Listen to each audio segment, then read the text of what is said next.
Ahora sí vamos a ver lo que es el desarrollo ovular. El desarrollo ovular comienza con la fecundación, que es la unión de los dos gametos, recuerden, para formar el famoso huevo o cigote, ¿ya? Esta fecundación que va a formar el huevo o cigote, que es diploide, tiene 3 etapas, 3 fases, doctores, que tienen que recordarse, porque lo han preguntado. La primera etapa es cuando, miren, acá está el espermatozoide, lo pueden ver, y el espermatozoide, miren, cuando va a fecundar al ovocito, tiene que atravesar sus capas del ovocito. Entonces, la primera capa que tiene que atravesar es estas células, que son células granulosas, ¿correcto? Esa es la primera etapa, atravesar esas células granulosas. Entonces, esa etapa, ¿cómo se llama? Se llama la fase en la cual se va a atravesar la corona radiada. Esa es la primera etapa. El espermatozoide libera enzimas para atravesar la corona radiada, que son células granulosas. Pero la etapa más importante es la segunda etapa, cuando se atraviesa esta capa que está de color celeste. Entonces, eso se llama, ¿no?, la zona pelúcida. ¿Y por qué es importante la zona pelúcida, que es la segunda etapa, ¿no?, la segunda capa que tiene que atravesar el espermatozoide? Es porque tiene 2 reacciones que tienes que acordarte, ¿ya? La segunda fase, que es cuando atraviesa la zona pelúcida, tiene 2 reacciones, acuérdate así. La famosa reacción acrosomal, que es la liberación de enzimas. Cuando a ti te digan que es una reacción acrosomal, es la liberación de enzimas, doctores. Enzimas hidrolíticas para atravesar lo que viene a ser la zona pelúcida, ¿correcto? Enzimas como la crosina, enzimas como la espermiolicina, etc. Entonces, cuando te hablen de liberación de enzimas en la segunda fase, esa es la reacción acrosomal. Y luego también acá hay otra reacción, la reacción de zona o reacción cortical, que consiste en que una vez que el espermatozoide ha atravesado la zona pelúcida, ningún otro espermatozoide puede entrar a fecundar al ovocito. Entonces, la reacción de zona o cortical, doctores, lo que hace es evitar la polispermia. Solo un espermatozoide puede fecundar a un ovocito. Entonces, ¿por qué se produce eso? Porque se da la reacción de zona o reacción cortical, que es la que evita la polispermia. ¿Correcto? Muy bien. Y la tercera fase de la fecundación es cuando ya los núcleos del espermatozoide y del ovocito se fusionan. Entonces eso se llama singamia o fusión de pronúcleos, con lo cual se restaura la carga genética y el huevo cigoto va a ser diploide, ¿verdad? Al fusionarse los 2 pronúcleos, el femenino con el masculino, y se forma el huevo o cigote. Ahí están las 3 etapas de la fecundación que tienen que acordarse. Luego viene la implantación. Entonces, para esto vamos a recordar todo el proceso del desarrollo ovular. Miren, ustedes conocen esta imagen, ¿no es cierto? Acá tenemos el ovario y quiero hacerles recordar que acá dentro del ovario, ¿no?, hay un ciclo del desarrollo de los folículos ováricos, ¿correcto? Entonces se forma el folículo primordial, el primario, el secundario. Recuerden que todo ese desarrollo de los folículos, ¿no?, ováricos es estimulado por la FSH, ¿no?, que viene de la adenohipófisis. Es la que estimula la ovogénesis. Luego tenemos este folículo maduro, ¿recuerdan? Que es el folículo de Graf. Este folículo maduro de Graf, por estímulo de la LH, ¿no?, la luteinizante, que se estimula por el estradiol, y acá hay un feedback positivo que debe recordar de fisiología, pico de estradiol, pico de LH, y la LH, ¿qué te produce? La expulsión del ovocito. ¿Cómo se llama eso? Ovulación. Ovulación. Se expulsa el ovocito, recuérdate, que es el ovocito secundario, ¿no?, que se ha detenido, acuérdate, en metafase 2. Acuérdate de la ovogénesis. Cuando la mujer expulsa en la ovulación, ¿qué es lo que expulsa? Un ovocito secundario que está detenido en metafase 2. Eso es lo que expulsa. producto de la luteinizante, de la LH, ¿correcto? Muy bien. Ahora, este ovocito secundario llega a esta parte de la trompa, del oviducto, que es el tercio externo, o también llamada ampolla. Y miren qué se va a producir ahí, la fecundación. Ahí es donde el ovocito se junta con el espermatozoide y se produce la fecundación, con las 3 etapas que hemos mencionado, ¿ya? Entonces, ¿dónde se produce la fecundación? En el tercio externo de la trompa de Falopio, o también llamada ampolla. Ahí se produce. ¿Cuánto dura? Dura aproximadamente 24 horas el proceso, ya que eso le va a tomar a desarrollarse las 3 fases que hemos mencionado: corona radiada, zona pelúcida y fusión de pronúcleos. Producto de la fecundación se forma el huevo cigote, que va a hacer una intensa mitosis, como estamos viendo ahí. El huevo o cigoto empieza a hacer mitosis, se duplica, se cuadruplica y así, hasta que llega a una estructura de 16 a 32 células. ¿Cómo se llama esa estructura de 16 a 32 células? Se llama estadio de mórula. Estadio de mórula. Y miren que en ese estadio es donde ingresa al útero. ¿Correcto? En estadio de mórula. Ahí, ¿cuánto ha pasado? Más o menos ha pasado 3 a 4 días post-fecundación, ¿correcto? Siempre la referencia es la fecundación. Entonces, a los 3-4 días post-fecundación, el estadio de mórula, ¿no?, ingresa al útero. Pero sigue, ¿no es cierto?, diferenciándose este estadio, porque el tercer estadio, ¿no?, viene a ser el estadio de blastocisto. ¿Y por qué es muy importante el estadio de blastocisto? Porque en ese estadio es donde se produce la implantación. Pregunta de examen: ¿en qué estadio se implanta? En estadio de blastocisto. A los 6 a 7 días post-fecundación. A los 6 a 7 días post-fecundación, el blastocisto se implanta en el fondo uterino, en este endometrio secretor que va a tomar el nombre ahora de decidua, ¿correcto? Que es el endometrio secretor. ¿Estamos? Ya está. Entonces ahí se implanta en el fondo uterino, ¿ya? Muy bien. Y a partir de ahí recuerden que se va a implantar, a anidar y empieza a formarse la estructura del trofoblasto y luego ya va a dar desarrollo a diferentes estructuras, como vamos a ver. Entonces, aquí está, miren, en una visión macroscópica, el blastocisto, ¿no?, que se implanta en el endometrio que está en la parte superior, ¿ya? Entonces este es el endometrio, ¿no es cierto? Y miren cómo las células del blastocisto son las que van a ir invadiendo al endometrio secretor, que se va a conocer con el nombre de decidua, ¿correcto? Entonces, miren, quiero que recuerden las estructuras del blastocisto. Estas células, ¿no?, que invaden hacia el endometrio se llama sincitio trofoblasto. Esas células que tienen capacidad invasiva, pero controlada, se llaman sincitio trofoblasto. Las células que están rodeando a esta capa interna de células celestes se llama citotrofoblasto, ¿correcto? Citotrofoblasto.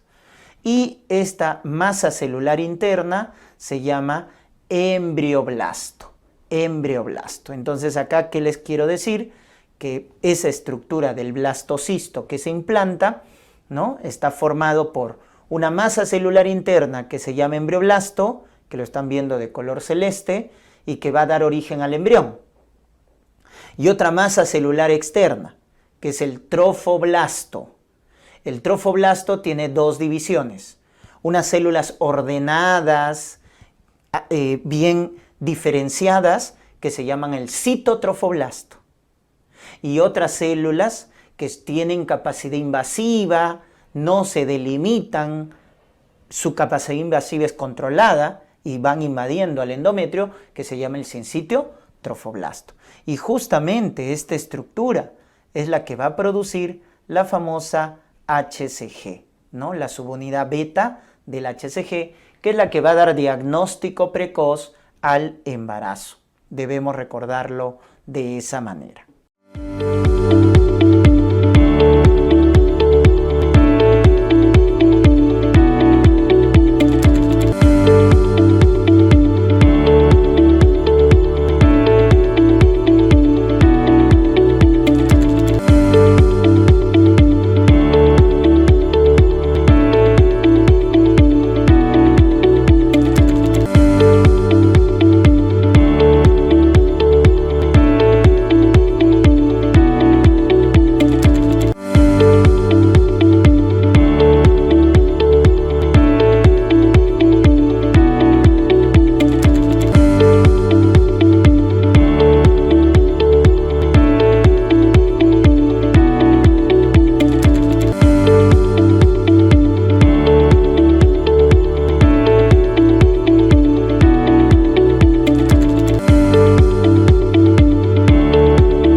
En lo que viene a ser los periodos del desarrollo humano, acá es importante recordar, ¿ya? Se va a dividir el desarrollo humano en 3 etapas. La primera etapa, que se conoce con el nombre de periodo preembrionario, las 3 primeras semanas. La segunda etapa, que viene a ser el periodo embrionario, de la 3ª a la 8ª semana. Y el último, que es de la 8ª a la semana 38, que es el periodo fetal. Acuérdense esa clasificación, ¿ya? Vamos a ver qué es lo que pasa en cada uno de estos periodos. En el preembrionario, recuerden que acá hay una etapa de división celular intensa por mitosis, porque cuando se forma el huevo cigoto, ahí lo tenemos, que es diploide, ojo, por la fusión de gametos, se forma el huevo cigoto que es diploide, y por una inmensa mitosis pasa a un estadio de mórula cuando tiene 16 a 32 células, luego al periodo de blástula o blastocisto, que es el periodo en el cual se va a implantar en el fondo uterino, y finalmente el periodo de gástrula. Recordar acá en el periodo de gástrula, por favor, que tiene los 3 tejidos embrionarios, que viene a ser el endodermo, el mesodermo y el ectodermo, a partir de la cual se van a formar, ¿verdad?, todos los tejidos, los órganos y los sistemas, ¿ya? Muy bien, justamente ese periodo de diferenciación es el que comprende el periodo embrionario, de la 3ª a la 8ª semana. Ese periodo embrionario es muy importante, recuérdense, doctores. ¿Por qué? Porque es el periodo de organogénesis, morfogénesis, histogénesis, como quieras llamarlo. Es el periodo de diferenciación. Es lo que acabamos de decir. La gástrula, que tiene los 3 tejidos embrionarios, empieza a diferenciarse en los diferentes tejidos. ¿Correcto? El endodermo, por ejemplo, acuérdate de embriología, va a formar la mucosa respiratoria, la mucosa digestiva, el urotelio, etc. El mesodermo, el músculo, el tejido óseo, el tejido conectivo. El ectodermo, el sistema nervioso, la piel y los anexos. Entonces mira cómo en el periodo de gástrula, a partir de esos tejidos embrionarios, se van a producir la diferenciación. Entonces ese periodo de diferenciación, llamado organogénesis, morfogénesis, es el periodo embrionario. Recuérdate, de la 3ª a la 8ª semana. Y finalmente tenemos el periodo fetal. El periodo fetal es el periodo de crecimiento, el periodo de maduración. Entonces el bebito empieza a ganar, primero gana talla y lo último que gana es peso, ¿correcto? Primero la talla y luego el peso. Ese es el orden en el crecimiento fetal, ¿no? Que es el periodo de maduración. Pero acá también hay otro concepto importante, que es el concepto de la teratogénesis. En estos periodos del desarrollo humano que hemos visto, que son 3, donde hay mayor riesgo para malformaciones. Respuesta en el periodo embrionario, ¿correcto? De la 3ª a la 8ª semana. O sea, en ese periodo de diferenciación, de organogénesis, es ahí donde hay más riesgo, ¿correcto? De malformaciones. O sea, de que una noxa, una injuria, altere el desarrollo normal de una estructura. Y una malformación que frecuentemente lo preguntan son los defectos de tubo neural. Recordemos que las malformaciones congénitas más frecuentes son las cardiopatías, ¿ya? Las malformaciones o defectos congénitos mayores más frecuentes son las cardiopatías, ¿no? Acuérdate el CIB, que es el más frecuente de las cardiopatías, ¿no? Pero otros representativos son los defectos de tubo neural, como el meningocele o el mielomeningocele, ¿no? Que se producen, ¿no? Que lo han preguntado a la 4ª semana del desarrollo humano, ¿correcto? A la 4ª semana del desarrollo humano, los famosos defectos de tubo neural. También es importante recordar que estas alteraciones en el desarrollo de las estructuras depende del momento en el que se produce la alteración. Entonces miren, si nos enfocamos en el periodo embrionario, como ahí está, si se afecta al inicio del periodo embrionario, cuando se está formando la estructura, entonces a esa anomalía congénita le vamos a llamar malformación, ¿correcto? Malformación porque se ha producido la alteración al inicio de su formación. Ejemplo de malformaciones congénitas menores, la polidactilia. Mayores, las cardiopatías congénitas, los defectos de tubo neural, etc. Luego, si se producen durante el proceso, ahí está, durante el proceso se llama disrupción, ¿correcto? Durante el proceso del desarrollo del órgano, del tejido. Ahí el ejemplo clásico, recuérdense, de disrupción es bridas amnióticas. ¿Ya, doctores? Muy bien. Y cuando se afecta ya al final del periodo embrionario, cuando ya la estructura está formada, entonces la anomalía congénita se llama deformidad, cuando se afecta al final, deformidad. Ejemplo, el pie equinovaro o pie sambo, ¿correcto? Entonces, esta es la clasificación de lo que vienen a ser las anomalías congénitas. Malformación, disrupción y deformidad. ¿Ya? Acuérdense de ello.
Anexos fetales. Perfecto. Vamos a hablar ahora de los anexos. Entonces, tenemos acá lo que es alantoides. Miren, de este gráfico, lo que quiero que recuerden es que tenemos por acá una estructura, ¿no?, que es anexa al cordón umbilical, que se llama alantoides. ¿Cuál es la importancia del alantoides? En realidad es un vestigio, no tiene mayor función como tal. Y su persistencia, ojo, te pueden preguntar eso, forma el famoso uraco, la persistencia del alantoides, ¿ya? Forma el uraco. Luego tenemos el saco vitelino, ahí está, el saco vitelino, ¿correcto? Acá lapsus, el saco vitelino es una estructura importante, ¿ya? Sobre todo en las primeras semanas del embarazo. El saco vitelino tiene como función más importante la nutrición del embrión, del nuevo ser, en el primer trimestre del embarazo, cuando todavía no hay placenta. Entonces, cuando te pregunten, ¿quién nutre al embrión antes de que se forme la placenta o en las primeras semanas del embarazo? El saco vitelino es el que se encarga de la nutrición precoz. Forma glóbulos rojos, eso se llama hematopoiesis mesoblástica, ¿correcto? Entonces, en el primer trimestre del embarazo, el saco vitelino forma los glóbulos rojos. Eso se llama hematopoiesis mesoblástica. También forma de las paredes del saco vitelino, derivan las células de las gónadas, las células primordiales, las ovogonias en el caso de la mujer, la espermatogonia en caso de un feto masculino, derivan de la pared del saco vitelino. Y produce esta hormona o esta proteína que es el alfa-fetoproteína, esta estructura glicoproteica llamada alfa-fetoproteína, ¿ya? Por eso si asociamos, ¿no?, el alfa-fetoproteína es un marcador de cáncer de testículo, ojo, ¿y eso qué tiene que ver? Porque hay un cáncer de testículo, un tumor de testículo de tipo no seminoma, que lo vamos a ver en urología, que produce alfa-fetoproteína. Y justamente se llama tumor de saco vitelino, que es frecuente en los niños, ¿ya? Entonces acuérdate ahí, el cáncer de testículo, no seminoma, tumor de saco vitelino, produce alfa-fetoproteína, que es su marcador tumoral. También acuérdate que es el marcador tumoral para el cáncer de hígado, hepatocarcinoma, ¿verdad? Hepatocarcinoma. Y también vamos a ver que tiene importancia en lo que viene a ser el tamizaje de cromosomopatías, como vamos a ver más adelante. Muy bien, esas son las funciones del saco vitelino. Vamos avanzando. Líquido amniótico. El líquido amniótico es un líquido claro, transparente, que tiene un pH de 7.4, como lo estamos viendo acá. Un pH alcalino, ¿correcto? Cuyo volumen a término, en un embarazo a término, es aproximadamente de 1 litro, ¿ya? De 1 litro. Muy bien. Decimos que el líquido amniótico en las primeras 20 semanas del embarazo tiene origen materno, porque es un ultrafiltrado del plasma de la madre. Es un trasudado del plasma materno. Entonces, en las primeras semanas tiene origen materno. Pero pasadas las 20 semanas del embarazo, doctores, tiene origen fetal. ¿Qué es el líquido amniótico? Es la orina del feto. Es la orina del feto. Entonces, ese es el origen, miren, del líquido amniótico, ¿no? Diferente de acuerdo a la edad gestacional. Y el principal mecanismo de excreción, doctores, el líquido amniótico, una vez que se produce, lo que hace el bebito es deglutirlo. Y de esa manera lo elimina, deglute. Entonces, mira el circuito, el bebito orina, deglute, orina, deglute. Ese es el circuito que hace el líquido amniótico. Tiene múltiples funciones el líquido amniótico. Es termorreguladora, favorece el desarrollo de los pulmones. Por eso el oligohidramnios precoz se asocia a hipoplasia pulmonar.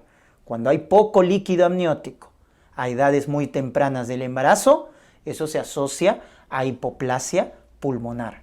Entonces, es termorreguladora, favorece el desarrollo de los pulmones, tiene efecto microbicida, ¿correcto?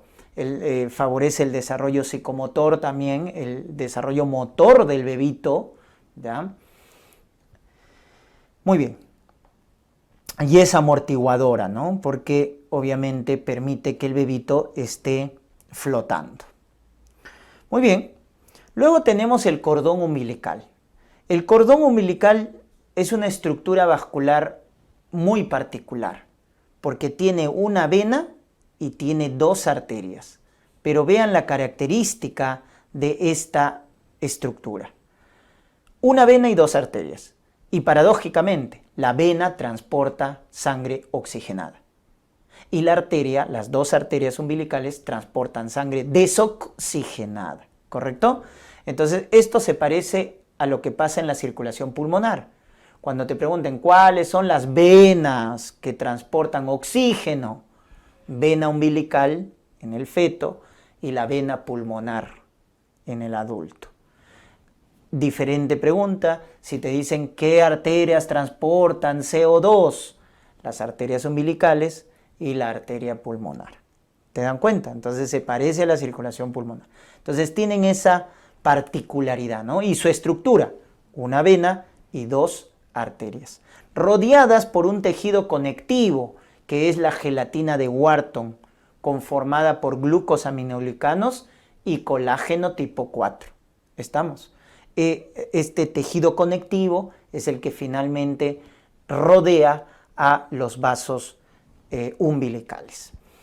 Recordar acá el dato de que la vena umbilical en el adulto, recuerden que produce el ligamento redondo o ligamento de Teres. ¿Estamos? Ligamento redondo o ligamento de Teres en el hígado proviene de la vena umbilical. Y las arterias umbilicales producen las llamadas arterias vesicales superiores y el ligamento umbilical, ¿no? Esas son las estructuras que derivan de los vasos umbilicales. Y otro dato importante acá es que en la ecografía vamos a ver así en un corte transversal al cordón umbilical. Dos arterias y una vena, ¿correcto? Dos arterias y una vena. Por eso acá hablamos del signo de Mickey Mouse, para los que han tenido infancia, ¿correcto? Ahí está, signo de Mickey Mouse. Acuérdate esa conformación particular. ¿Por qué? Porque si yo observo que solo hay una arteria umbilical en el cordón, esa es una malformación vascular.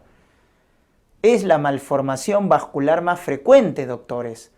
Arteria umbilical única, que en el 10 a 15% de los casos se asocia a malformaciones congénitas, digestivas y geniturinarias. Entonces eso hay que tenerlo en cuenta. Si yo en el cordón umbilical observo solo una arteria, hay que buscar malformaciones. Por eso al recién nacido que le solicitamos ecografía abdominal, ¿correcto? Al recién nacido le vamos a solicitar ecografía abdominal, ¿no? Abdominal al recién nacido, ¿correcto?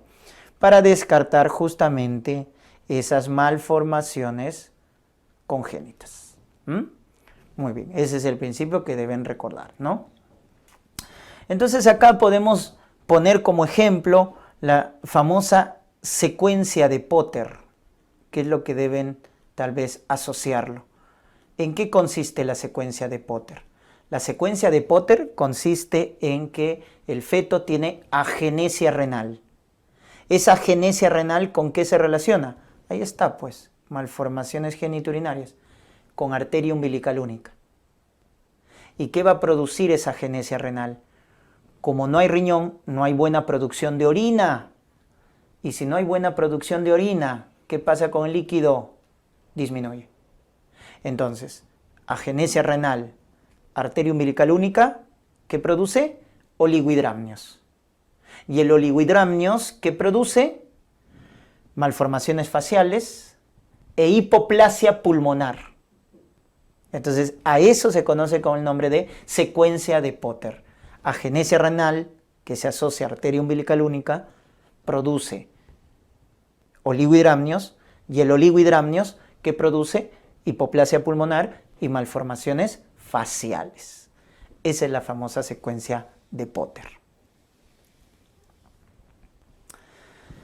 Pero el anexo fetal más importante es la placenta, doctores, ¿ya? Cuando les pregunten sobre la placenta, decimos que tiene un origen feto-materno. La parte materna de la placenta se llama decidua basal y la parte fetal se llama corion frondoso. ¿Correcto? Entonces, porque hay diferentes tipos de decidua, parietal, capsular y basal. Pero de la basal es donde se origina la placenta. Y el corion también. Hay un corion liso y un corion frondoso. Del corion frondoso es que va a formar parte la placenta, ¿no? También se dice que deriva del trofoblasto en sí, la placenta, del trofoblasto, ¿no? Porque si ustedes recuerdan del blastocisto, del embrioblasto deriva el embrión y del trofoblasto deriva la placenta, ¿correcto? Muy bien. La placenta finalmente va a tener un remodelado vascular, que es importante que lo recuerden. ¿Estamos? Ese remodelado vascular se produce en las llamadas oleadas de placentación. ¿En qué consisten esas oleadas de placentación? Si vemos por acá, tenemos acá las arterias espirales, ¿verdad? Ahí están las arterias espirales, que son las ramas finales de la arteria uterina. Acuérdense, ramas finales de la arteria uterina, ¿ya? Y en la parte superior tenemos a las células del trofoblasto. Vamos a verlo. Ahí está, de color celeste, miren, acá. Las células del trofoblasto. Ahí está, ¿ya? Y esta parte superior es el endometrio y esta parte inferior es el miometrio, ¿no? Y acá están las arterias espirales. Entonces, miren, estas células del trofoblasto que se han formado producto de la implantación, ¿qué es lo que van a hacer? Van a empezar a invadir a la capa de las arterias espirales. Entonces, miren el proceso. Quiero que se enfoquen en el proceso, miren. Esas células del citotrofoblasto van a empezar a invadir. Ahí está, miren, empezó la invasión. Invaden la capa muscular de la arteria espiral. Entonces, lo que hacen es que la arteria espiral pierda capa muscular. Entonces, ese proceso de invasión de las células del trofoblasto va aumentando. Primero es, como están viendo, en la porción endometrial de las arterias espirales, en la porción endometrial. A eso se va a conocer con el nombre entonces de primera oleada de placentación, que ocurre a la semana 9 a la semana 12. Entonces esa es la primera oleada, ¿no? Cuando las arterias espirales invaden la capa muscular cuando las células del trofoblasto invaden la capa muscular de la arteria espiral, pero la porción endometrial. Porque luego se profundizan e invaden hasta la porción miometrial, miren, de la arteria espiral, ¿no? ¿Y qué han logrado? Miren, han logrado formar, producto de esta invasión del trofoblasto, formar un vaso, una arteria espiral grande, con bastante luz, y que no tiene capa muscular. Entonces ya a esta segunda etapa, donde las células del trofoblasto invaden hasta la porción miometrial de las arterias espirales, se conoce con el nombre de segunda oleada, que se produce a la semana 18 a la semana 20. Muy bien. Entonces, si vemos en un corte transversal a la arteria espiral, vamos a ver lo siguiente, ¿ya? Vamos a ver que la arteria espiral en un inicio es así, ¿correcto? Es así. Es con una gruesa capa muscular y poca luz, ¿correcto? Así es la arteria espiral en una mujer que no está embarazada. Producto de estas oleadas de placentación, producto de esta invasión de las células del trofoblasto a la capa muscular de las arterias espirales, es que se produce un remodelado. Y ahora la arteria espiral es así. Una arteria con bastante luz y que no tiene capa muscular, miren. Por eso está dilatado, porque no tiene capa muscular. Entonces, producto de estas oleadas es que hay un remodelado vascular, estimulado por estos factores de crecimiento. El factor de crecimiento endotelio vascular y el factor de crecimiento placentario. Entonces, estos dos factores angiogénicos permiten el remodelado. De tal manera que el flujo útero-placentario va a ser alto. El flujo es alto y la resistencia baja, porque ha habido un buen remodelado. Miren cómo la arteria ha crecido, buena luz, no tiene capa muscular, entonces hay alto flujo sanguíneo y baja resistencia, producto de este remodelado vascular. ¿Y a cuánto llega ese flujo útero-placentario? Acá está. El flujo es de 500 a 700 mililitros por minuto, producto de estas oleadas de placentación. Por lo cual el útero a término, ojo, el útero a término consume casi un 15% del gasto cardíaco. Es lo que se lleva el útero de una mujer embarazada cuando está a término. 15% del gasto cardíaco, debido a todo este proceso de remodelación vascular y aseguramiento de un buen flujo útero-placentario. Muy bien.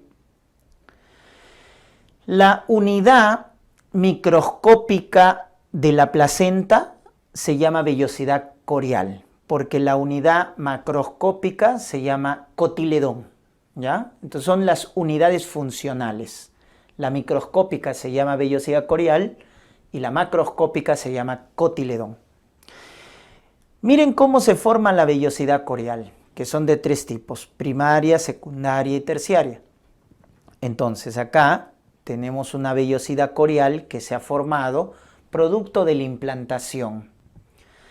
¿Se acuerdan que en la implantación se formaba el trofoblasto? Claro, estas células que están viendo ordenaditas, mira, ordenaditas, estás viendo acá la célula, ¿no? Ordenadas, tienen límites, es el citotrofoblasto.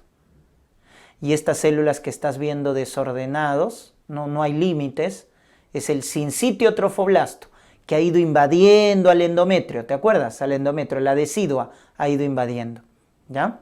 Entonces esta vellosidad primaria está formado simplemente por esto. Las células del sincitio y del citotrofoblasto. Ahí está. Las células desorganizadas son el sincitiotrofoblasto y las que están organizadas es el citotrofoblasto. Entonces, esta es la vellosidad corial primaria, formada por sincitio y citotrofoblasto, ¿no? Y lo que ves afuera de rojo es básicamente el espacio intervelloso, a donde llega la sangre materna, ¿no? Para luego hacer intercambio con los capilares fetales de sustancias, que ya lo vamos a ver.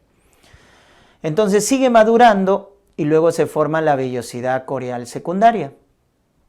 Y como puedes ver acá, en la vellosidad corial secundaria, entonces tienes acá el citotrofoblasto, células ordenadas, sincitio, y miren qué se forma al centro del cito. Tejido conectivo, tejido conectivo.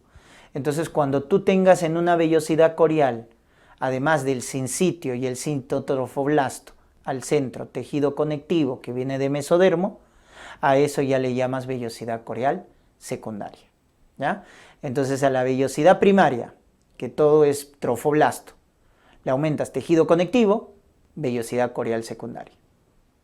Y finalmente tienes la vellosidad corial terciaria, que es cuando se producen los capilares fetales. Entonces ves acá el citotrofoblasto, tejido conectivo y miren, vasos. Pero estos vasos, ¿de dónde son? Del feto, ¿correcto? Son capilares fetales. De tal manera entonces que la vellosidad corial terciaria está formada por trofoblasto, por tejido conectivo. ¿Y qué lo distingue de los demás? Los capilares fetales, porque ya tiene capilares fetales. Y ahora sí puede haber intercambio entre la sangre materna que está en las lagunas, como lo pueden ver acá mejor. Acá está el espacio intervelloso, acá está la sangre materna. Entonces puede haber intercambio entre la sangre materna y los capilares fetales. Solo que tienen que atravesar estas capas, ¿no? El endotelio de los capilares del feto, el trofoblasto, y es así como llega a los capilares del feto. Y ahí entonces se produce el intercambio de sustancias entre la sangre materna y la sangre fetal, ¿ya? Entonces miren la diferencia entre los tipos de vellosidades coriales. Si lo vemos desde otro punto de vista, una placenta ya madura, desarrollada, la vamos a ver así, ¿no?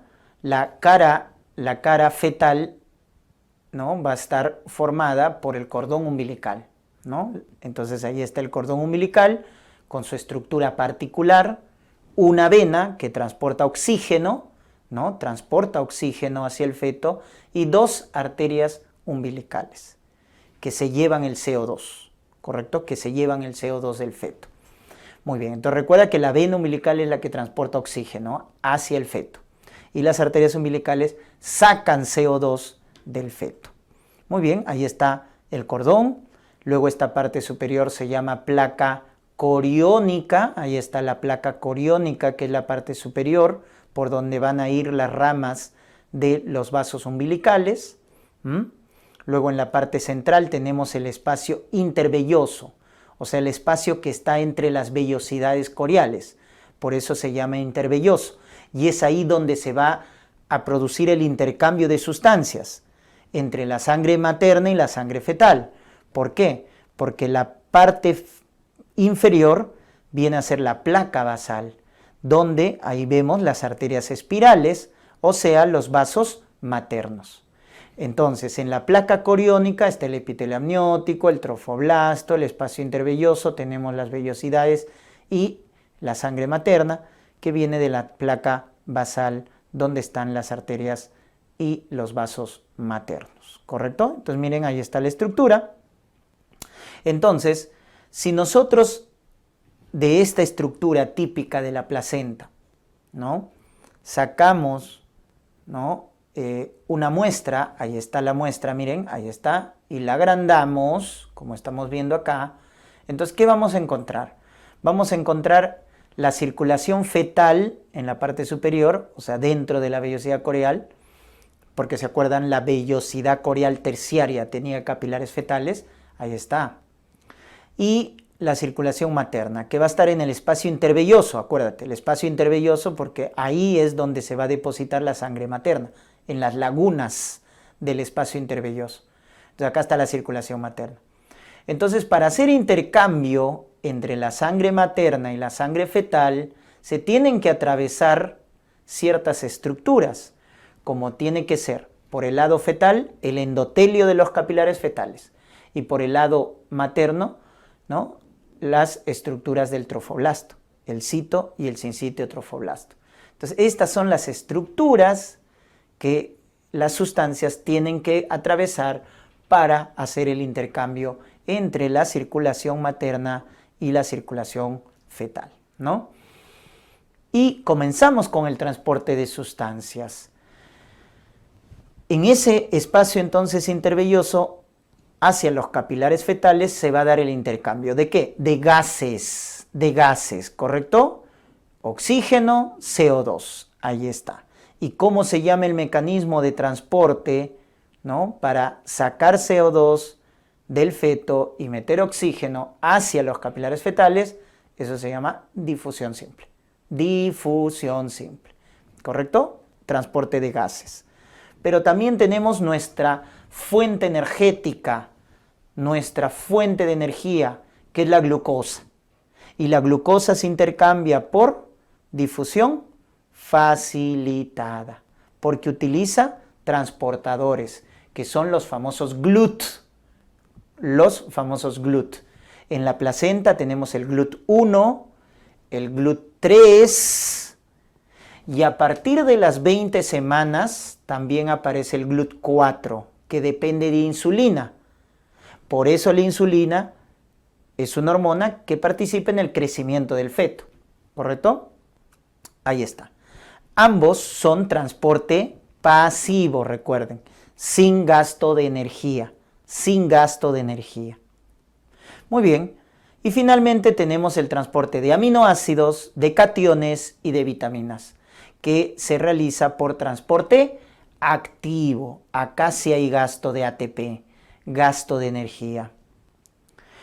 Hay macromoléculas que pueden atravesar, ¿no es cierto?, el trofoblasto e ir a los capilares fetales, sí, la inmunoglobulina G. Y ese transporte se llama pinocitosis. Entonces, como vemos, la placenta finalmente es un medio de transporte. Utilizan diferentes medios de transporte para el intercambio de sustancias entre la circulación fetal y la circulación materna. Por eso es que en el ser humano la placenta, recuerden, se llama hemocorial, porque hay intercambio de sustancias. Hemocorial. Por eso se le llama así a la placenta en el ser humano, ¿ya? Recuerden los mecanismos de transporte, ¿ya? Muy bien. A esta IgG que atraviesa la placenta, acuérdate, G de gestación, porque los otros anticuerpos no atraviesan la placenta, se conoce con el nombre de inmunidad pasiva natural.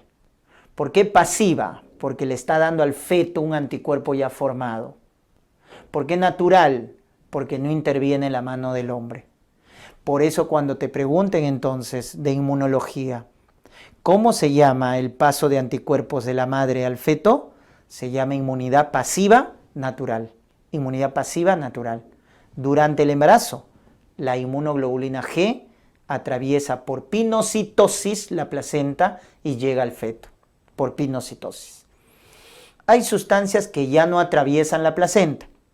Tal es el caso de la insulina, tal es el caso de la heparina y tal es el caso de otros anticuerpos como la inmunoglobulina M. Esas no atraviesan la barrera placentaria, porque finalmente la placenta es una barrera selectiva. Barrera selectiva.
Vamos con el concepto de hormonas, hormonas en el embarazo.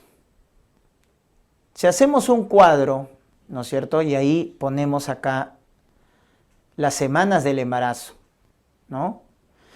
vamos a ver que en las primeras semanas del embarazo, la hormona que va a alcanzar un pico de secreción alto, a las 8, 10 semanas, miren, alcanza su pico máximo de secreción, o sea, en el primer trimestre, 8, 10 semanas, es la famosa HCG, la gonadotropina coriónica humana.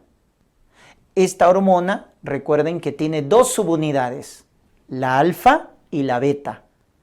La alfa tiene homología bioquímica, doctores.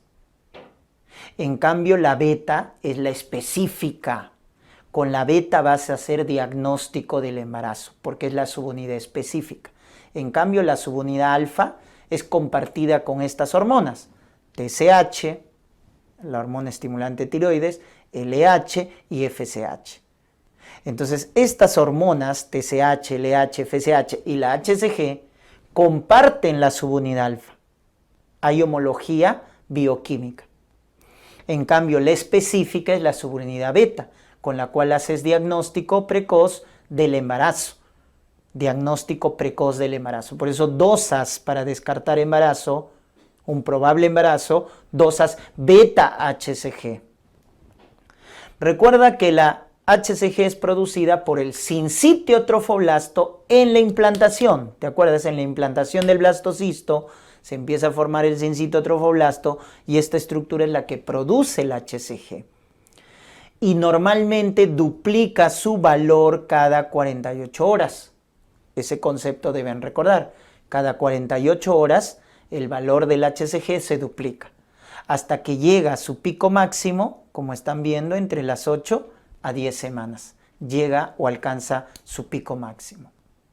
¿Qué les pueden preguntar de acá? ¿Desde cuándo puedo dosar beta-HCG para hacer diagnóstico precoz del embarazo? Entonces, para hacer diagnóstico precoz del embarazo, entonces podemos dosar de la siguiente manera la beta-HCG. Con respecto a la ovulación, 8 o 9 días posovulación, puedo dosar beta-HCG. Con respecto a la fecundación, 6 a 7 días posterior a la fecundación, puedo dosar beta-HCG para el diagnóstico precoz del embarazo. Y si es con respecto a la fecha de última regla, la beta-HCG se dosa a las 3 semanas en sangre o a las 5 semanas o en orina. Entonces, ¿en qué momento doso beta-HCG? Depende de cuál es tu punto de partida. Si es con respecto a la ovulación, a los 8 o 9 días. Si es con respecto a la fecundación, 6 a 7 días. Si es con respecto a la fecha de última regla, a las 3 semanas en sangre o a las 5 semanas en orina. ¿Estamos? Si es con respecto a la implantación, ¿te acuerdas? 24 horas. Se implanta y a las 24 horas ya está produciendo HCG. Entonces todo depende de qué momento te estén preguntando para dosar la beta-HCG. ¿Y cuál es la función de esta hormona? La función se llama luteotrófica. ¿Qué quiere decir? Que mantiene funcional al cuerpo lúteo las primeras semanas del embarazo para producir progesterona. Porque normalmente cuando una mujer, recuerden, no queda embarazada, el cuerpo lúteo involuciona. Pero cuando la mujer queda embarazada, el cuerpo lúteo se mantiene funcional las primeras semanas para producir progesterona, que es la hormona más importante del embarazo. Entonces, ¿quién mantiene funcional al cuerpo lúteo para producir progesterona en las primeras semanas? La HCG. Eso se llama función luteotrófica. Pero definitivamente, doctores, la hormona más importante del embarazo es la progesterona. Esta es la hormona más importante del embarazo. Su nombre te define. Promover. Gesterona, gestación. Promueve el embarazo, promueve la gestación. Entonces, sin progesterona no hay embarazo. Es la hormona más importante. ¿Estamos? Ya está. ¿Y por qué? Recordemos de un momento previo la producción. Ojo, antes de las 12 semanas, la progesterona es producida por el cuerpo lúteo. Ya sabes que el cuerpo lúteo se mantiene funcional por la HCG. Pero pasadas las 12 semanas del embarazo, ya la progesterona es producida por la placenta. Por la placenta. Entonces acuérdate esa diferencia, ¿ya? ¿Y por qué decimos que es la más importante del embarazo? Por 3 razones. 1, forma la decidua. 2, baja la inmunidad celular. Por lo tanto, es la hormona responsable de la tolerancia inmunológica. Y 3, es el tocolítico endógeno. Es decir, es la hormona que relaja al útero para que éste crezca y el feto se pueda desarrollar. Por esas 3 razones, es la hormona más importante del embarazo. Te vuelvo a repetir. Forma la decidua, o sea, el endometrio secretor, para que el blastocisto se implante. Baja la inmunidad celular para evitar el rechazo del nuevo ser, o sea que la progesterona es la responsable de la tolerancia inmunológica. En el embarazo, entonces, recuérdate que baja la inmunidad celular para evitar el rechazo y, ojo, aumenta la inmunidad humoral. Ese cambio hay en el embarazo. Baja la inmunidad celular y aumenta la humoral.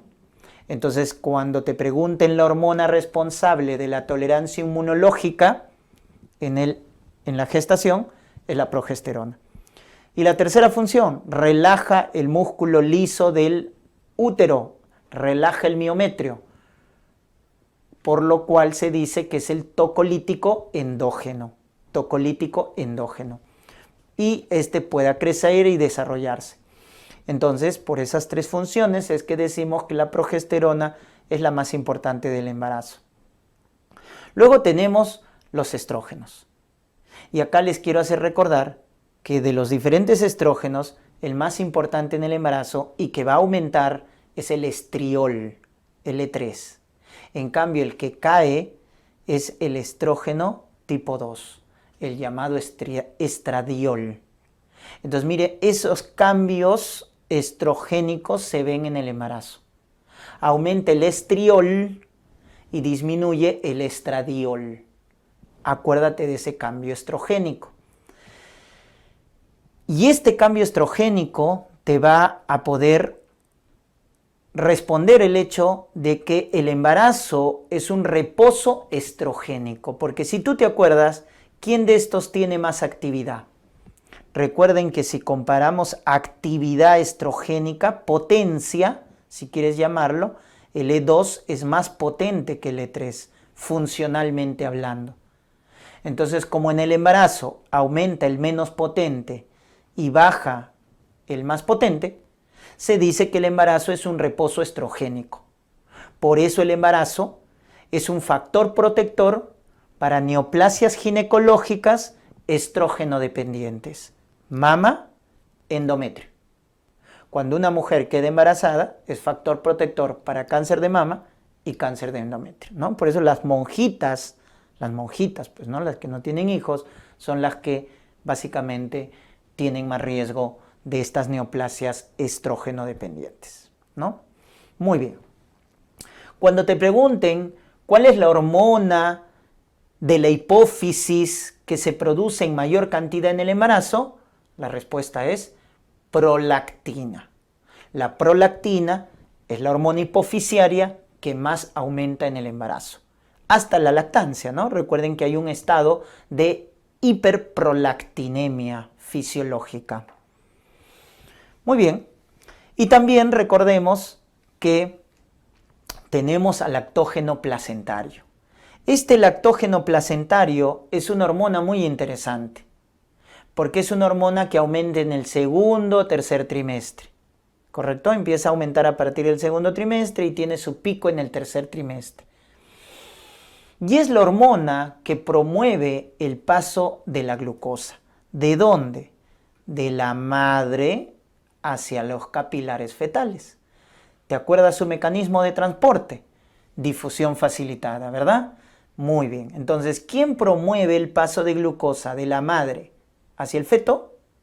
El lactógeno placentario. ¿Ya? Promueve el paso de glucosa de la madre hacia el feto.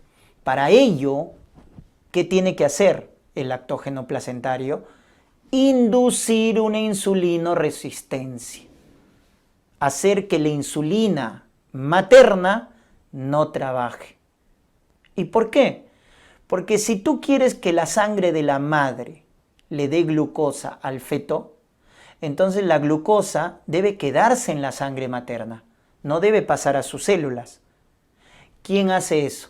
La insulina, pues. La insulina materna agarra la glucosa y lo mete dentro del hígado, el músculo esquelético o el músculo adiposo o el tejido adiposo, ¿no? Función de la insulina, ¿te acuerdas? A través de del GLUT4, mete la glucosa dentro de la célula.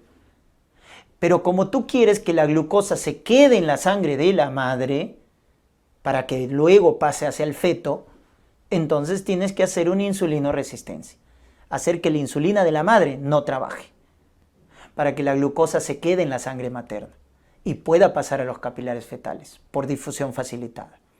Es por eso que esta hormona está relacionada fisiopatológicamente con la llamada diabetes gestacional. ¿Correcto? Esta hormona es prodiabética. Muy bien. De todas, ¿no? Porque la progesterona, el estrógeno, que son también de naturaleza esteroidea, también promueven la diabetes, pero esta es la más importante.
Vayamos con los cambios fisiológicos en el embarazo, lo cual es muy preguntado en los exámenes.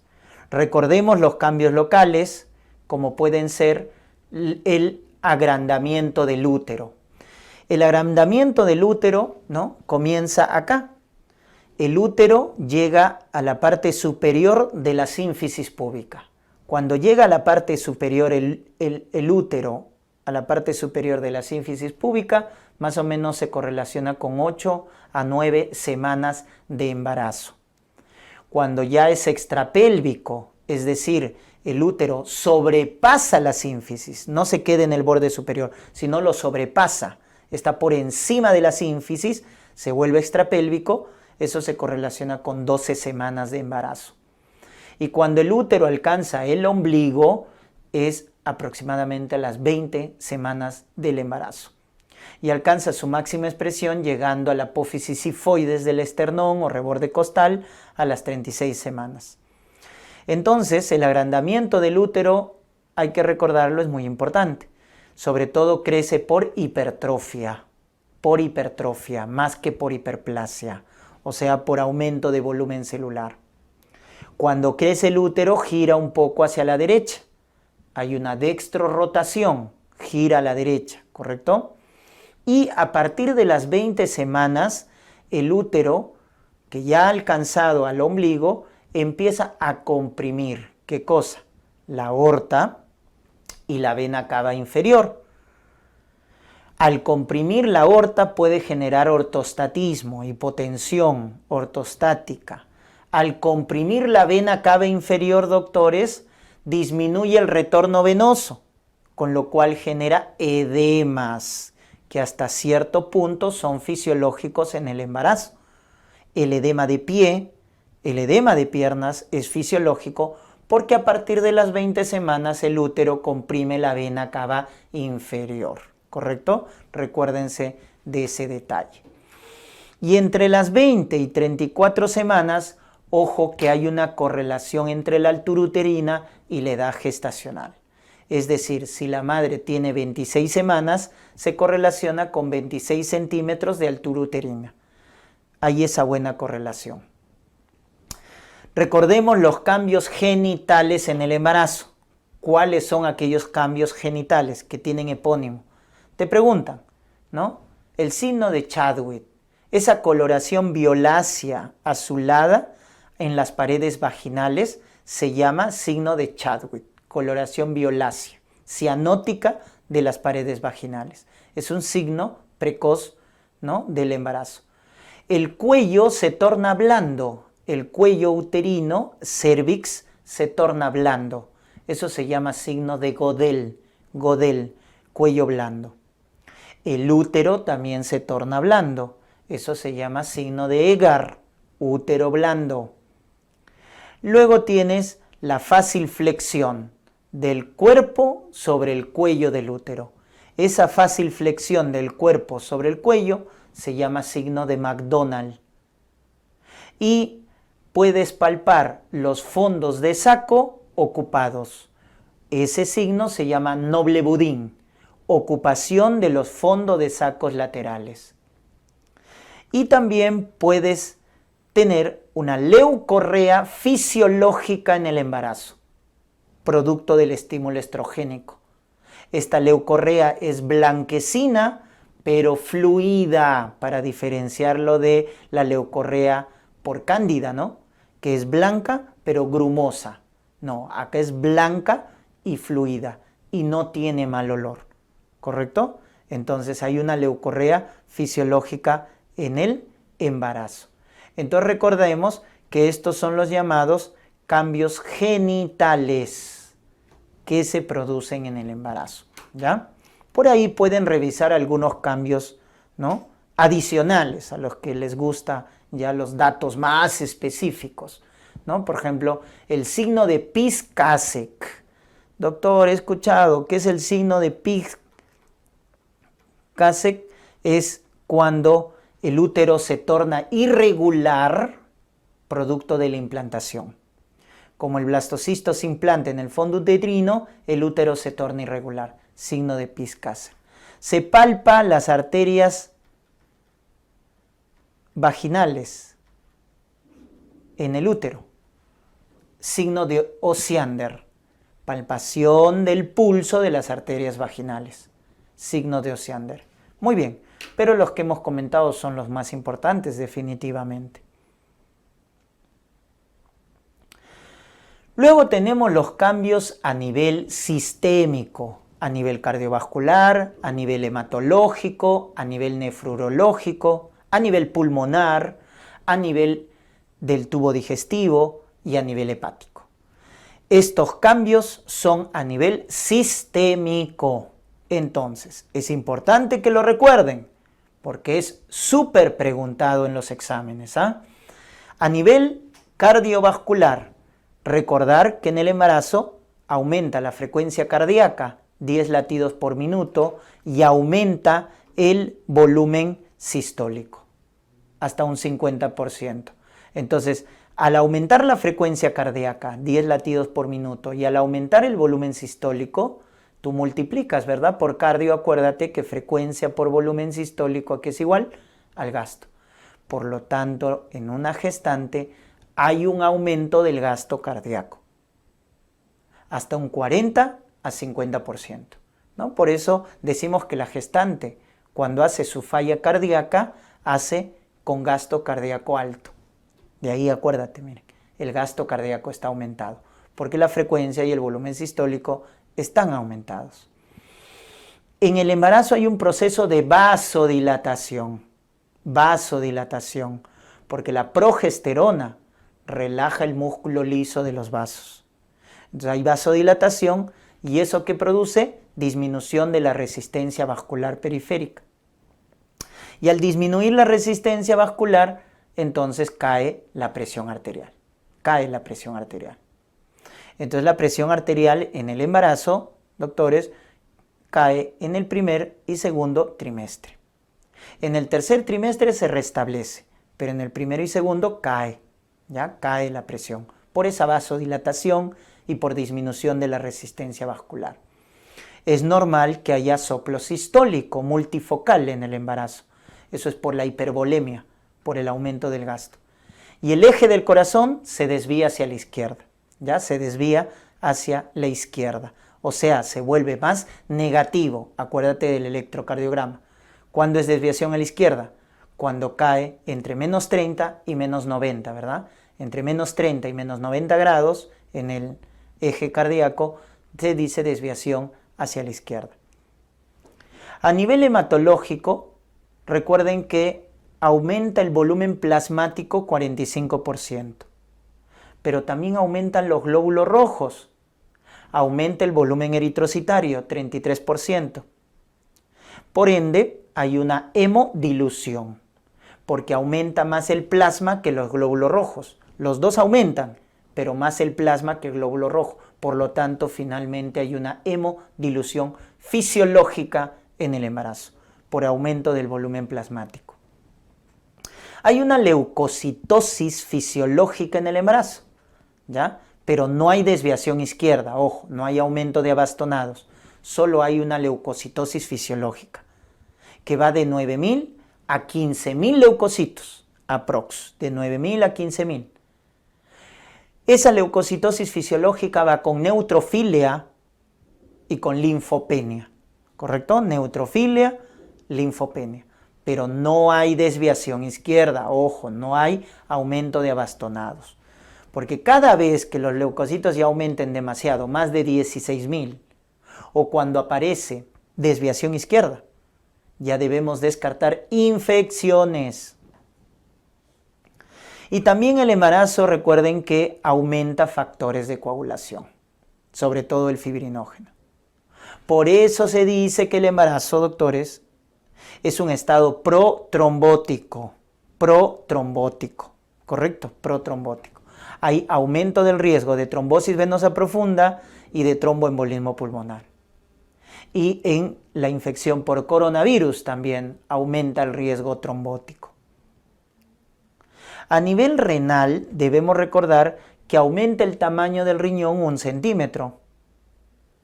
Y al aumentar el gasto cardíaco, aumenta el flujo sanguíneo renal. Eso aumenta el flujo plasmático renal y por ende aumenta la tasa de filtración glomerular. Si al riñón le llega más sangre, el riñón empieza a depurar más rápido la sangre. Entonces, a limpiar. Entonces, el riñón en una gestante es como la del diabético, ¿no? En su nefropatía incipiente. Hay una hiperfiltración glomerular. Y producto de ello, como el riñón de la gestante está limpiando más la sangre materna, a nivel sérico cae la creatinina, la urea y el ácido úrico. Los productos nitrogenados se eliminan más de la sangre. Por lo tanto, a nivel sérico, acuérdate, la creatinina, la urea, el ácido úrico, a nivel sérico, es decir, a nivel de la sangre materna, disminuyen por la hiperfiltración. Otro detalle importante es que en la gestante hay dilatación del uréter y de la pelvis, ¿correcto? Del uréter y de la pelvis, porque la progesterona relaja el músculo liso de estas estructuras viscerales. y eso genera éstasis urinaria. Asociado al reflujo vesicureteral, recuerden que en la gestante hay más riesgo de infección urinaria. Ojo, no aumenta la prevalencia, sino que hay más riesgo por estos cambios fisiológicos, hay más riesgo de infección urinaria.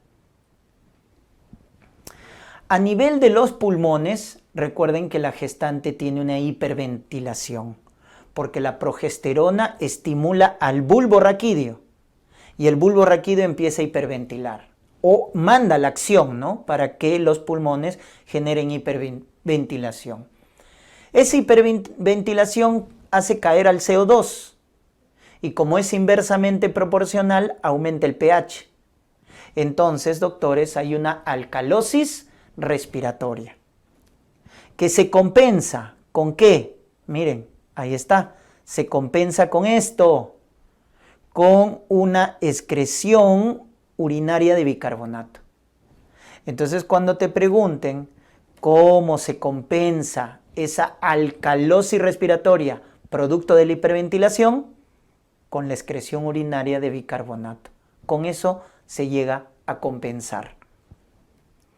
Recordemos que el diafragma se eleva hasta 4 centímetros en la gestante, se eleva hasta 4 centímetros. Eso hace en la gestante que aumente, ojo, el volumen tidal, pero disminuya el volumen residual. El volumen tidal aumenta por la hiperventilación, porque recuerden que el volumen tidal o volumen corriente, por neumología, es el volumen que entra y sale de los pulmones, ¿no?, que normalmente es 500 mililitros, pero que en una gestante aumenta, ¿correcto? En cambio, el volumen residual, que es ese volumen que siempre queda en los alvéolos para evitar el colapso, disminuye en la gestante por la elevación del diafragma hasta 4 centímetros. Entonces, esto te debes acordar, que el volumen tidal o corriente aumenta y el volumen residual disminuye. Y con respecto a las capacidades, la capacidad vital se mantiene constante, pero la capacidad pulmonar total disminuye por la elevación del diafragma. Eso también acuérdate de las capacidades. La vital se mantiene constante y la pulmonar total disminuye. Muy bien. Luego tenemos que tener en cuenta lo siguiente. A nivel del tubo digestivo hay una hipotonía del esfínter esofágico inferior, ¿correcto? Esto por la progesterona. La progesterona relaja el músculo liso del esfínter esofágico. Eso permite que en la gestante haya náuseas, vómitos, pirosis, reflujo. También el vaciamiento gástrico se vuelve más lento en la gestante. Y recordemos que también la progesterona, al relajar músculo liso, no solo del útero, sino de todos los sistemas, como estás viendo, vasos sanguíneos, uréter y el tubo digestivo, disminuye el peristaltismo y eso que genera estreñimiento, ¿ya? Estreñimiento. Muy bien.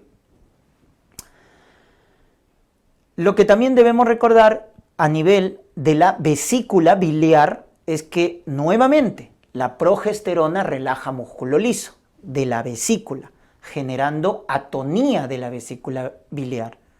Es por eso que el embarazo es factor de riesgo, ¿para qué? Para colelitiasis, formación de cálculos. Entonces mira cómo la progesterona mantiene los cambios, ¿no?, en el embarazo, por la relajación del músculo liso, acuérdate. A nivel del hígado, la fosfatasa alcalina duplica su valor, la albúmina disminuye, las proteínas plasmáticas y la más importante, la albúmina, disminuye y se mantienen constante transaminasas, bilirrubina y tiempo de protrombina. Eso debes acordarte a nivel del perfil hepático. La fosfatasa alcalina puede duplicar su valor en el embarazo de manera fisiológica. Las proteínas plasmáticas como la albúmina, que es la más importante, baja. El hígado deja de producir en el embarazo albúmina. Por eso también la presión oncótica baja. Y por eso también aparecen los edemas, ¿no? y lo demás se mantiene constante. Transaminasas, bilirrubina y el marcador de falla hepática precoz, que es el tiempo de protrombina, se mantiene constante. Luego tenemos acá el puerperio. El puerperio, doctores, es un estado que comprende las 6 semanas del posparto o 42 días del posparto. Es un estado de involución uterina. Entonces, todos los cambios que hemos visto empiezan a involucionar. El riñón regresa a su tamaño normal, de lo que había aumentado 1 centímetro, etc. La presión arterial vuelve a su normalidad. El uréter, la pelvis que se habían dilatado nuevamente vuelven a la normalidad. Y el útero también. Recuerden que el útero al primer día del puerperio puede llegar hasta estar por debajo del ombligo, ¿no? Y conforme van pasando los días en el posparto, el útero va a llegar a su tamaño normal. Más o menos a la semana del puerperio ya el útero va a involucionar, ¿no? Llegando a su, entre día 7, día 9, llegando a su estructura normal. Algo particular del puerperio que debemos recordar son los famosos loquios, que son esas secreciones de detritus, de células, etcétera, que se expulsan en el puerperio. En los primeros 3 días se llaman los loquios rojos o rubros, hasta las 2 semanas, serosos o serosanguinolentos, y ya entre las 2 y 6 semanas adquieren un color blanquecino, que se les llama alba, ¿correcto? Entonces, esa es la secuencia de los loquios en el puerperio. Si el loquio se torna purulento, fétido, debemos descartar infecciones, endometritis puerperal. Si los loquios rojos son muy persistentes, estamos frente a una hemorragia posparto, que cuando es tardío, deberíamos descartar retención de restos placentarios, ¿no? Porque las 2 complicaciones más importantes del puerperio es la hemorragia posparto y la infección, que en este caso la más frecuente en el puerperio, la endometritis.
Doctores, ¿cómo hacemos diagnóstico del embarazo? Para eso tenemos 3 datos. Diagnóstico presuntivo, que son los síntomas inespecíficos, probables y luego ya los que confirman, que son los de certeza.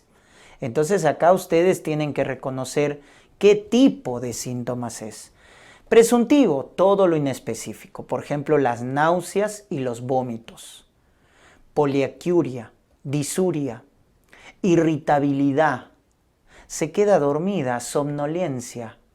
Estos son síntomas presuntivos, ¿correcto? Y todo lo que tiene que ver en la mama y en la piel. Mastodinia, tensión mamaria, hiperplasia de las glándulas de Montgomery, que están a nivel de la areola, etc. O la línea bruna, el cloasma gravídico, las estrías, etc. Todos los cambios cutáneos, al igual que en la glándula mamaria, también están dentro de los síntomas presuntivos. Los probables son los que están en mayor cantidad, por ejemplo, la amenorrea. Recuerden, la causa de amenorrea secundaria más frecuente, embarazo. O beta-HCG positivo, test de embarazo positivo. Ojo, la beta-HCG es probable de embarazo. Pero ¿cuál es la importancia de la beta-HCG, doctores? Que te hace diagnóstico precoz del embarazo. Es probable, pero es precoz. También tenemos los cambios genitales. Cuando te hablen del signo de Chadwick, Edgar, Godel, McDonald, Noble-Boudin, que lo hemos revisado, son síntomas probables. El agrandamiento del útero también es probable. El agrandamiento del útero, peloteo, las contracciones falsas, llamadas de Braxton y Hicks, también son síntomas probables de embarazo. Contracciones falsas y los movimientos en el feto. Los movimientos fetales percibidos por la madre son probables. ¿A qué edad la mamá percibe los movimientos fetales, doctores? Multípara, a partir de las 20, nulípara, 22, y si es una gestante con obesidad, a partir de los 24.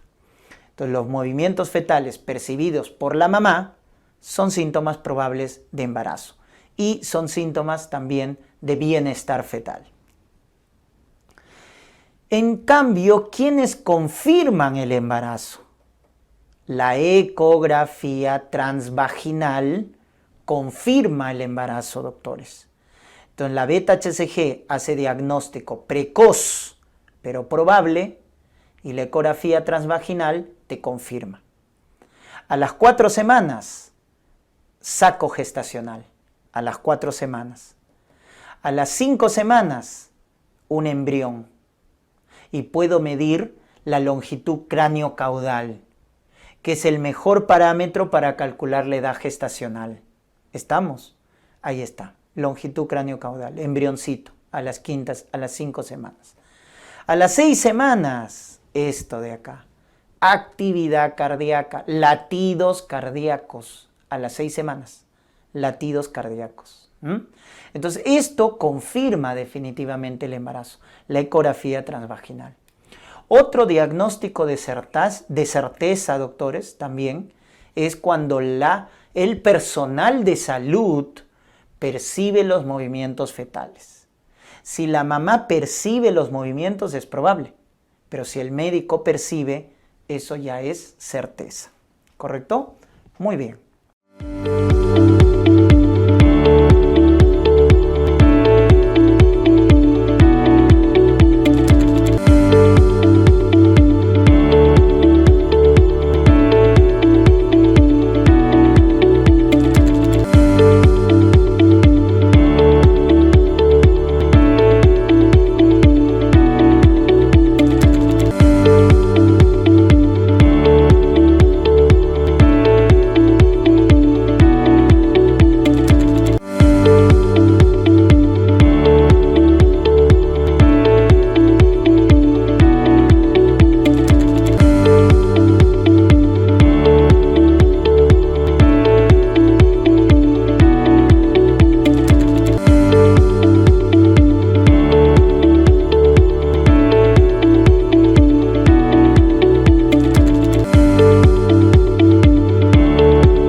nutrición en el embarazo, ¿correcto? En la nutrición del embarazo hay que recordar, doctores, que los suplementos son bien preguntados. Para comenzar, una gestante debe aumentar en el segundo y tercer trimestre 300 kilocalorías al día.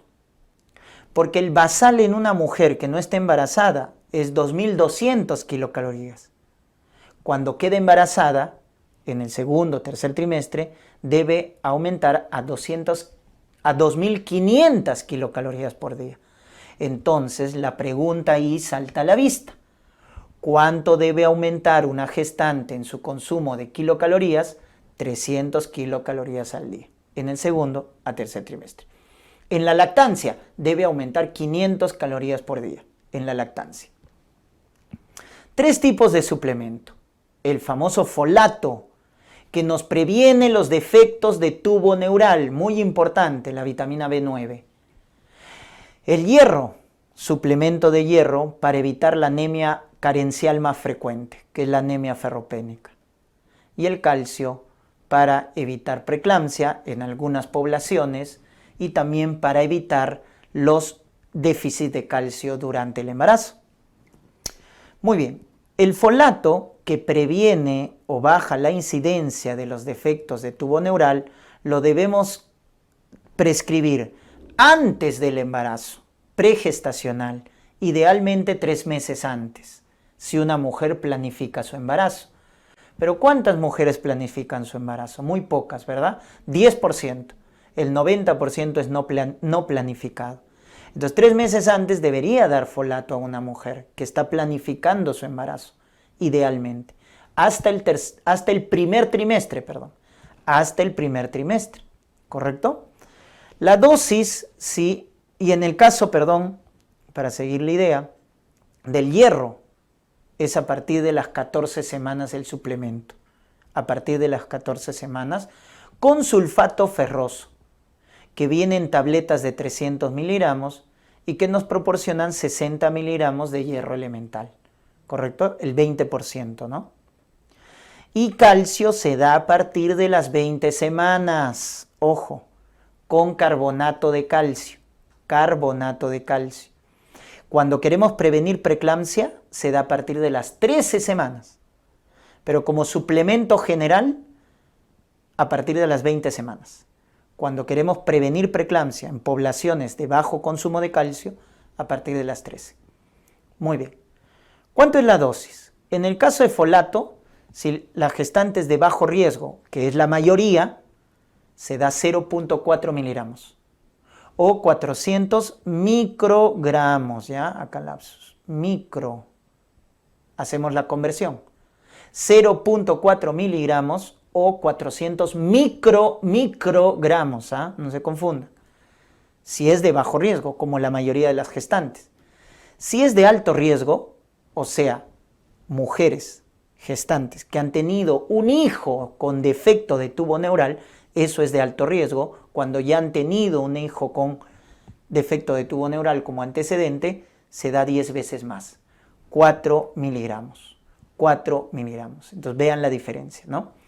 En caso de hierro, el suplemento de hierro que se da a partir de las 14 semanas, si es de bajo riesgo, como la mayoría de las gestantes, se da una tableta de sulfato ferroso, porque el requerimiento es 60 miligramos de hierro elemental. Pero si la gestante es de alto riesgo, es una gestante que no ha recibido controles prenatales, acude en el último trimestre a su control, eso es de alto riesgo, le damos 2 tabletas de sulfato ferroso, porque el requerimiento es 120 miligramos de hierro elemental. ¿Se dan cuenta? Entonces eso hay que acordarnos.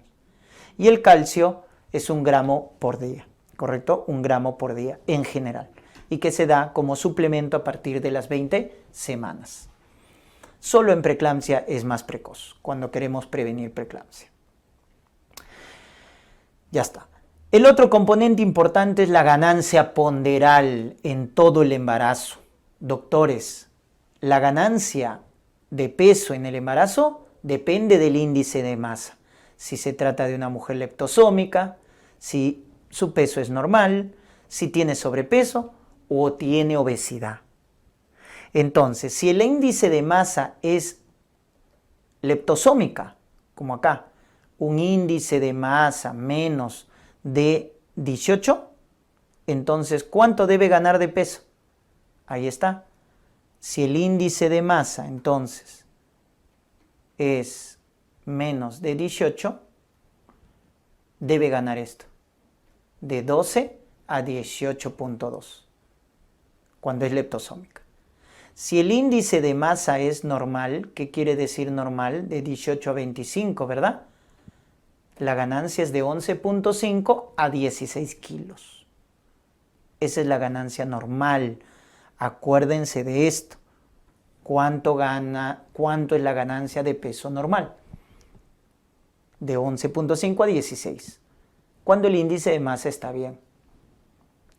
Porque cuando es obesa, o en este caso sobrepeso, índice de masa más de 25, debe ganar entre 6.8 a 11.5. Y si tiene obesidad, índice de masa más de 30, de 5 a 9. De 5 a 9. Entonces siempre les digo que se recuerden estos dos, porque es lo que más preguntan. Cuando su índice de masa es normal, la gestante debe ganar de 11.5 a 16 kilos durante todo el embarazo. Promedio, 12 kilos.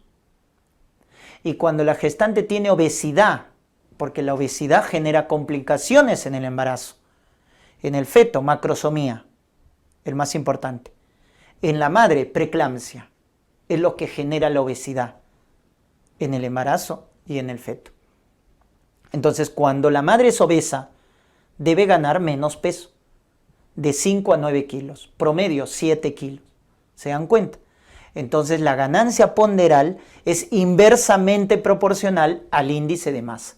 Si tiene más índice, debe ganar menos peso. Si tiene menos índice de masa corporal, debe ganar más peso. ¿Ya? Muy bien. Por semana, si es leptosómica, debe ganar 450 gramos, igual que un embarazo normal.